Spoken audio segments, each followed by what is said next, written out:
네, 신장의 큰 그림을 잘 그려야지만 또 승률 높은 매매가 진행이 될 것 같거든요. 저희 신기수 전문가와 함께 오늘도 큰 그림 완성해 보겠습니다. 전문가님 어서 네, 오세요. 안녕하세요. 네, 이번 주는 가장 논란이 뜨거운 게 이 편가르기인가요? 뭐 성장주냐 가치주냐 논란인 것 같은데 어느 한쪽을 따라가다 보면은 소외가 되거든요, 지금. 그래서 네. 아마 최상의 조합을 많이 생각하실 것 같아가지고 첫 번째로 오늘 저희 그거 좀 얘기 들어볼게요, 전문가님. 네, 최상의 조합. 조합 어렵죠. 네. 예. 그 최상의 조합. 예, 너무 어려운 얘기고요. 네. 일단은 그 내년 상반기의 전망을 보면은 내년 상반기에는 이제 추가 부양책도 나올 거고 바이든 초창기에는 분명히 경기를 살리기 위한 경기 부양책들이 굉장히 쏟아져 나올 것 같아요. 예, 그래서 이제 그런 유동성이 존재하면서 네. 유동성이 보통 존재한다는 건 경기가 안 좋기 때문에 유동성을 공급을 하기 하는 때문에 거죠. 예. 유동성과 경기는 보통 이렇게 반대로 있거든요. 네. 내년 초에는 경기 회복도 이제 아마 되는 시기일 거예요. 그렇기 때문에 유동성도 계속 유지가 되면서 네. 경기 회복까지도 어느 정도 되는. 그래서 내년 초가 굉장히 좀 전 세계적으로 보게 되면은 주식시장은 그런 거 굉장히 좋아하거든요. 좋은 시기네요, 그러면. 예. 그러다가 보면은 이제 경기 회복이 어느 정도 되면은 이제 네네. 유동성이 너무 많아지면 인플레이션이 심해질 테니까 네. 또 뭐 금리 또 올리고 이러잖아요. 내년 초까지는 어쨌든 주식시장에서 볼 때는 굉장히 좋은 시기가 아마 될 것 같아요. 공매도권도 3월 이전까지만 다 하니까 없어지고 다 맞아요. 뭐 이번 예. 연말이면은 뭐 우리가 우려했던 여러 가지 것들 다 또 정리가 될 것 해소가 될 것 같고, 같고. 예. 네. 그래서 이제 그런 것들을 본다면은 내년 초까지의 우리 주식시장이 전반적으로 좋다면은 경기주든 또는 뭐 성장주든 네네. 다 뭐 우상향 추세를 유지하지 않을까 이제 생각은 하고 있어요. 하지만 그 단기적으로 본다면은 이제 경기주라고 하는 것은 우리가 그 실적 회복주잖아요. 네네. 성장주는 실적 성장주고. 성장주고. 그러니까 내년을 본다면은 주도주가 어디냐 그러면 저는 실적 회복주가 주도를 하기는 힘들 것 같아요. 네네. 그거는 이제 회복이 됐으니까 다행이다죠. 예, 그리고 이제 오히려 시장을 주도할 쪽에는 계속해서 성장주 장세가 네네. 주도적으로 가지 않을까 생각은 하고 있고, 네. 그것이 이제 완전히 이제 뒤바뀌는 거는 아무래도 이제 배당락 이후에 배당락까지는 아마 경기 민감주들이 계속 같이 움직일 것 같고요. 네네. 조금 탄력적으로 더 움직일 수 있겠고, 배당락 이후에는 이제 배당 매력이 조금 사라지잖아요. 네. 예, 그러면 성장주 장세가 다시 올 것 같고 또 뭐 연초 장세라는 것은 늘 코스닥이 또 좋았으니까 그쪽으로 이제 갈 수도 있고. 근데 이제 경기 민감주 중에서는 조선 섹터가 아직은 좀 낙폭과대구간에 있어요. 조선 덜 움직였죠. 예, 덜 움직였고 조선은 오히려 내년 초에 오히려 수주 기대감이 있기 때문에 네.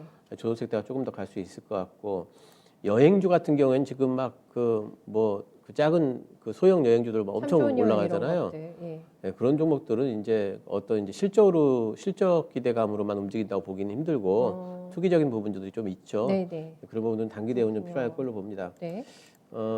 어쨌든 그 연초 효과를 본다면은 아까도 말씀드렸듯이 이제 성장주에게 좀 유리하기 때문에 내년을 본다면 성장주 투자 가능하겠고, 5G라든가 스마트폰, 5G 내년도에 굉장히 좋을 걸로 보고 있고요. 스마트폰은 아직까지 지금 뭐 실적 좋다 그러고 삼성전자는 스마트폰 조기 출시한다 그러고 이러는데, 너무 무겁죠. 예, 아직까지 거의 반응을 안 하고 있죠. 네. 또 이제 OLED 디스플레이 쪽도 OLED가 지금 내년도에 수요가 OLED 쪽이 20% 이상 지금 성장할 거거든요, 시장이. 근데 네. 그쪽도 아직 반응을 안 하고 있죠. 그래서 이렇게 아직까지 반응이 안 된 낙폭과대 구간들이 이제 아마 다 그 끌어올리기가 될 것 같아요. 네네. 이런 쪽도 보실 수 있고, 최상의 조합. 최상의 조합은 너무 힘들어서 예, 저는 그냥 이제 그 종목별로 좀 대응하시면 좋겠어요. 네네. 내가 이제 좀 선호하는 종목들 있지 않습니까? 네. 그 종목에 대해서 연구를 많이 하시고 내년까지 성장성 있는 종목이다 그러면 좀 홀딩 하시고, 네네.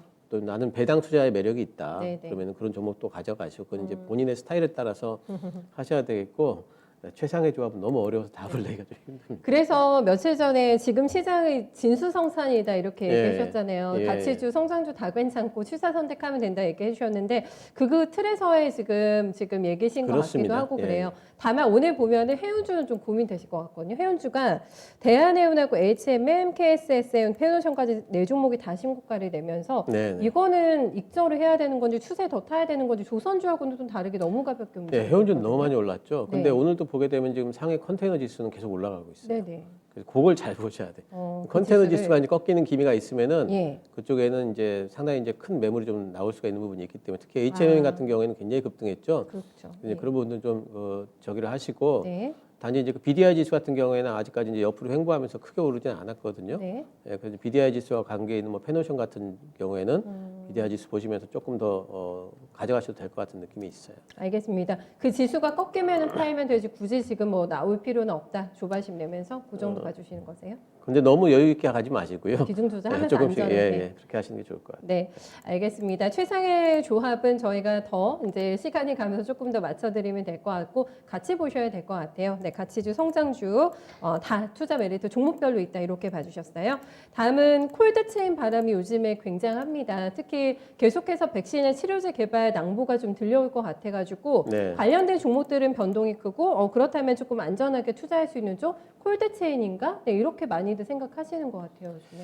네. 네, 근데 일단 그 화이자하고 모더나 쪽에 이제 제약사들 백신 기대감 이거는 이제 제가 이거는 한 그 몇 주 전부터 이제 말씀드렸을 거예요. 시간이 가면 갈수록 백신은 개발 시점이 다가오지 더 네. 멀어지지 않는다. 네, 네. 이런 말씀 좀 드렸는데 그 백신 기대감이 지금부터 이제 시작이 좀 되는 것 같고 아마 내년 초까지는 계속해서 이제 백신이 실제로 출시되기 전까지는 뉴스가 계속 나올 거 아니에요. 네. 그 기대감들을 계속 자극을 할 거기 때문에 이런 부분에 대한 어떤 그 섹터 내에서의 뭐 등락은 있겠지만은 계속해가지고 좀 살아있는 섹터, 매수가 계속해가지고 들어오는 섹터가 좀 되지 않을까 전망들은 하고 있고요. 콜드체인 배송 이슈도 보면은 이제 간밤에는 이제 화이자에서 우리는 그 배송에 문제가 없도록 네, 네. 가루로 내겠다. 네. 이렇게 해서 아닌 것처럼 했지만 아, 사실 이제 가루로 한다 할지라도 가루요? 그래도 이게 이제 그 여러 너무 많은 국가로 이제 배송이 되다 보면은 네네. 문제가 될 수 있고 또 화이자는 그렇지만 다른 제약사들까지 다 그렇게 한다는 건 아니거든요. 그렇죠. 네, 그렇기 때문에 콜드체인 이슈도 아마 계속 상존을 할 겁니다. 근데 메인 종목들은 아무래도 이제 백신 회사와 관계가 있는 그런 쪽이랑 아마 제일 관계가 있을 거고 이쪽에는 어쨌든 테마성으로 봐야 돼요. 테마성 급등락을 한다면은 테마의 문법이라는 건 늘 대장주가 중요하거든요. 대장주. 그러니까 저기 모더나만 하더라도 에비 프로바이오냐 아니면 파미셀이냐 내용으로 본다면 파미셀이 조금 더 파미셀. 있는데 근데 예. 실제 대장주는 에비 프로바이오예요. 어, 그래서 이제 투자를 하시려면 제 생각에는 네. 오히려 이제 테마라는 걸 염두에 둔다면 에비 프로바이오가 등락이 심해서 위험할 것 같지만 네. 오히려 테마의 관점에서 보면 그쪽이 조금 더 안전한 부분이 안전하다. 있어요. 예. 네. 그런 쪽으로 대장주를 잘 골라가지고 가셔야 되겠고, 예, 그리고 이제 그 백신 관련해 가지고는 이제 이 백신이 나오게 되면은 이제 아까 저기 지금 그 객장 쪽에서도 말씀하셨지만은 그 뭐죠 CMO 쪽 CMO. 예, 이쪽에는 꼭 살펴보셔야 돼요. 어. CMO 쪽은. 예, 그래서 CMO는 네네. 분명히 마지막에 승자는 누구냐 이러면은 CMO예요? 백신 다 만들어진 이후에는 CMO 쪽이거든요. 생산을 해야 하니까. 예, 그래서 네. 저는 이제 CMO의 대장하면 삼성 바이오로직스죠. 바이오로직스. 예, 그쪽 굉장히 좋게 보고 사공장 돌아가기 시작하면은 네. 예, 굉장히 이제 또 주가 신고가 낼 거기 때문에 계속 좋게 보고 있습니다. 예. 네.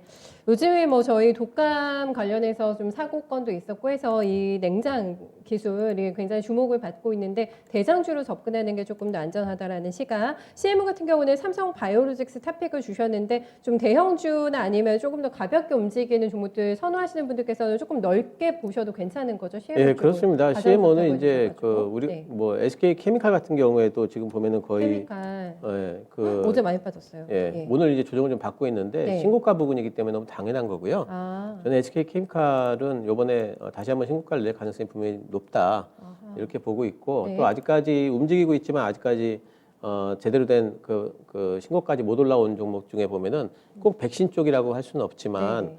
ST팜 같은 경우에도 원료의약품 쪽으로 ST팜이요? 예, 같이 엮여가지고 지금 그 움직이고 있거든요. 네. 그래서 이런 쪽이라든가 아니면 이제 바이넥스 같은 경우에도 CMO 쪽으로 지금 같이 움직이고 있죠.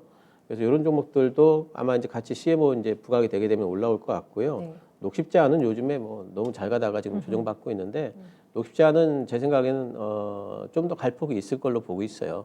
이런 조정 구간 같으면 뭐 진입이 이제 분할 매수는 충분히 좀 진입이 가능하다 보고 있어서 네. 삼성 바이오로직스는 사실 지난번에 지금 사공장을 고려하고 있다는 얘기는 나왔었잖아요. 네. 근데 이제 그 이후로 좀 조정받고 나서 아직까지 확실하게 회사 쪽에서 밝히지는 않고 있지만 분명히 백신이 여기저기서 개발이 되게 되면은 이거 생산할 때가 마땅치 않습니다. 그럼 제일 먼저 생각할 곳은 삼성 바이오로직스이기 때문에 네네. 이쪽에는 계속해서 좀 보셔야 될 것 같아요. 알겠습니다. 네, CMO 쪽에서 앞에서도 그렇고 저희 투데이 뉴스콕에서도 그렇고 계속 CMO 쪽에 대한 강조도 나오니까 이 부분은 꼭 기억해 두셔야 될 것 같은데요. 안전하면서도 수익률도 시장 대비해서도 월등하게 네, 만들어낼 수 있는 쪽 될 것 같아요.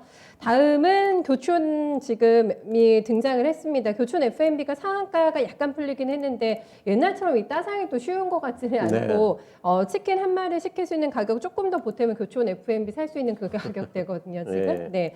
너무너무나 관심이 뜨거운 것 같은 게 지금 포털에서도 느껴집니다. 검색어에도 등장을 하고 있는데 메리트 있는 종목입니다. 네. 일단 오늘 공모가가 더블은 안 갔어요. 네. 그게 공모가가 12,300원인데 오늘 이제 시가가 보게 되면은 이제 23,850원이니까 네. 그 부분이 이제 보면은 시장의 심리를 살짝 보여준다고 생각을 해요. 지난번 이제 빅히트나 뭐 그런 건 생각을 해보면은 네. 여기에 대해 가지고 신규 종목에 대해 가지고 시장이 약간 좀 이제 그 실눈 뜨고 보는 게 있구나. 네, 이렇게 그런 것들이 있고 그럴까요? 네. 교촌의 일단 투자 매력이라고 하면은 국내 이제 치킨 프랜차이즈로서는 이제 국내 1위입니다. 네. 그래서 이제 그런 이제 지배력이라는 게 있고 가맹점당 지금 매출 성장률이 연평균 7.6%예요. 제일 높아요. 네, 네. 그리고 이제 제일 중요한 게 이제 폐점률이거든요. 폐점률이 제일 낮습니다. 전체 치킨 프랜차이즈 중에서는. 네. 그러니까 성장률이 좀 있는 거고 지금 이제 그림을 하나 보여드릴 텐데 상장 후에 이제 유통 주식수가 상당히 중요하잖아요. 그렇죠. 그림 네. 보시면은 상장 후 유통 가능 및 매도 금지 물량 돼 있는데 유통 제한 물량을 보시면은요 맨 아래에 오른쪽에 공모 후에 보면 81.39% 이렇게 돼 있어요. 예. 그러니까 89%가 이게 최소 6개월까지 묶여 있습니다. 그러니까 그 전체적으로 지금 그 돌아다니는 물량은 18.61%거든요. 네. 아래쪽에 보시면은 네. 그래서 지금 유통 물량이 6개월까지 많진 않아요. 그러니까 6개월 정도까지는 어쨌든 지난 빅히트와는 좀 다르게 반년 정도. 오늘 반년 정도는 어떤 이제 오버행 이슈에 이제 그 크게 휩싸일 만한 그런 부분들은 좀 없는 것 같아요. 그러네요. 이 부분은 진짜. 조금 이제 긍정적으로 좀 보이고요. 네. 그리고 이제 그 이 회사에 대해 가지고 내년도 이제 실적 전망을 보시면은요. 보시면 내년도 이제 단기 순이익을 어느 정도 보냐면 40억 보고 있어요. 그 표를 보시면 근데 올해가 지금 보면 21.9%죠. 아니 저기 219억이죠. 네. 올해가. 그러니까 내년도에 보면은 거의 한 2배까지 성장한다는 거잖아요. 예. 그래서 이제 보면은 그걸로 지금 추정을 해보면은 지금 시총이 3천억대잖아요. 그렇기 때문에 지금 PR이 10배가 안 됩니다. 이렇게 보면 분명히 싸죠. 10배가 신규 상장인데 아직 10배가 안 돼? 그러면은 비싸지 않다 이렇게 생각이 되잖아요. 근데 이제 이 내년도 영업이익 전망치가 저게 과연 믿을 만한 건가 첫 번째. 왜냐하면 이제 IPO 때는 조금 홍보성이 좀 있기 때문에 있을 것이니까. 네. 네. 그런 이제 생각을 좀 한 가지 해볼 수가 있고 네. 두 번째는 이제 시장이 빅히트 때문에 좀 악화된 부분이 있잖아요. 맞아요. 네. 그런 것도 이제 관건이긴 한 것 같아요. 근데 어쨌든 오늘은 이제 양봉으로 지금 올라가고 있기 때문에 네. 어쨌든 이제 괜찮은 것 같고 뭐 이건 좀 어쨌든 분봉을 좀 보시면서 민감하게 대응은 좀 하셔야 될 것 같습니다. 네, 너무너무 맛있는 교촌 치킨. 네, 주식 시장에서도 맛집이 될지 네, 저희 지켜봐야 될 것 같아요. 큰 그림 어떻게 그려주시겠어요? 톨게이트 혼잡 구간 이렇게 정해봤습니다. 오늘 이제 그 스위칭이 좀 되죠. 경기주하고 성장주하고 스위칭 구간인데 네. 근데 성장주가 어디서 주도권을 잡을지 아직 결정이 안 된 것 같아요.